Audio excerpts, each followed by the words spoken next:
The Kingston Library is in need of a lot of work and upgrading. With planning well underway, architects held a public meeting this month to let the community know some of the proposed designs and plans. PCN was there to bring you some highlights. This is the second of two forums we're holding for the public today, and it's to inform people about the library building project, and almost as important, to hear what people have to say, what their questions are, and what their concerns are.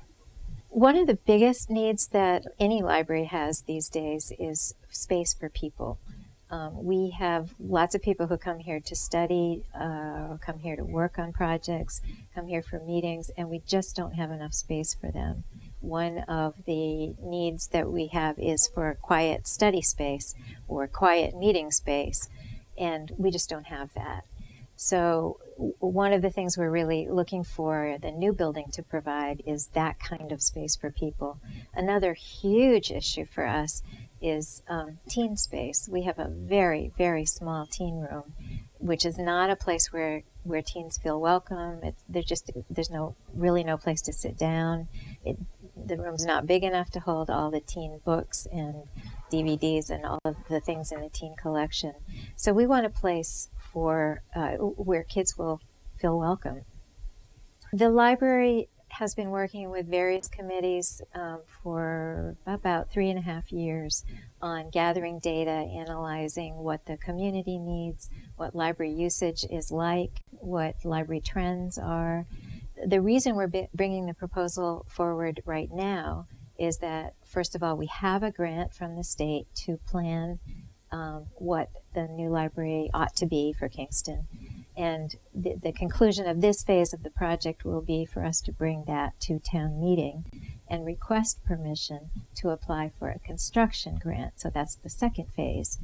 The construction grant is a state grant, and it will pay approximately 50% of the construction costs of the new library.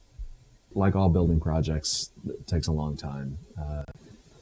We were engaged more recently to help them with actual planning, but even before we got engaged, they had a library program consultant help them determine the space needs for them, develop a new program for an expanded library.